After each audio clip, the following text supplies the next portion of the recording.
النهاردة هنعمل مع بعض كيكة شوكولاتة، انما حلوة جدا جدا. بجد طعمها حلو وطريقتها سهلة جدا. لو انتوا لسه بتشوفوني لأول مرة، ما تنسوش تشتركوا في القناة وتفعلوا الجرس عشان يوصلكوا كل جديد. ويلا بينا نشوف هنعملها مع بعض ازاي. معايا من نص معلقة من البيكربوناتو على كوبايتين ونص من الدقيق ونص كوباية من الكاكاو الخام. هنحط المكونات كده مع بعض، ومعاهم 3/4 كيس من الكيك شيف. ده بيبقى فيه محسن للكيك. هنقلبهم كده مع بعض، ونزود عليهم في الاخر معلقة كبيرة من القهوة سريعة الذوبان. بجد بتخلي طعم كيكة الشوكولاتة تحفة جدا. هحط هنا كوباية وربع من السكر. ممكن تزودي السكر بتاعك لربع كوباية كمان، لو حابة ان الكيكة بتاعتك تبقى مسكرة شوية. هحط هنا كمان 4 بيضات زي ما انتوا شايفين كده. لو البيض بتاعك صغير شوية هتحطي 5 بيضات.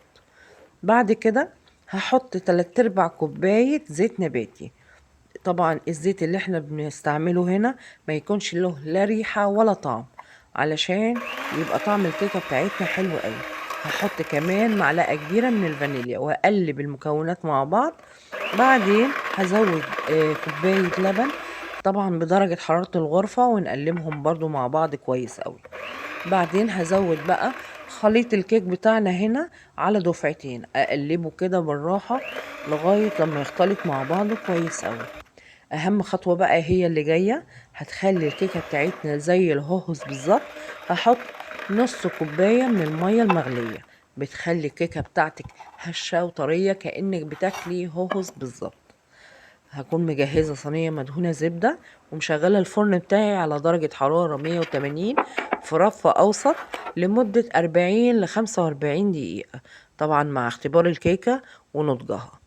هجيب هنا الكيكة بتاعتي. أنا في خطوة هنا ما صورتهاش، نسيت أصورها. جبت كوباية كبيرة من اللبن، عليها معلقتين من اللبن المكثف المحلى. حطيتها على الكيك بتاعي لغاية لما تشربه وبردت شوية. بكون طبعا مجهزة الشوكولاتة بتاعتي، عبارة عن شوكولاتة وعليها علبة قشطة، أو هنحط مثلا لو عايزة بديل للقشطة هنجيب كريمة. هنحط ربع كوباية كريمة على نص كوباية لبن، ونقلبهم مع بعض كويس قوي، ونحطهم على الشوكولاتة وندوبهم على حمام مية سخنة، او تحطيها في الميكروويف لمدة كام ثانية كده تدوب معاكي، وتقلبيها كويس وتحطيها على الكيك بتاعك.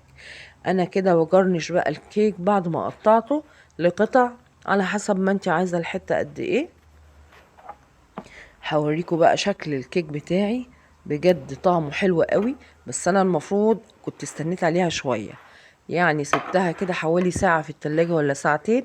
انا استعجلت وطلعتها وهي لسه دافية معايا، فطرية جدا مش عارفة اطلعها من الصينية، بس طعمها حلو جدا جدا. اتمنى بقى من كل قلبي تكون وصفة النهاردة عجبتكم، وبجد ببقى مبسوطة جدا لما اشوف تعليقاتكم وتطبيقاتكم للوصفات اللي انا بنزلها. بجد النهاردة وصفة سهلة وبسيطة وطعمها حلو جدا جدا. اشوفكم على خير ان شاء الله.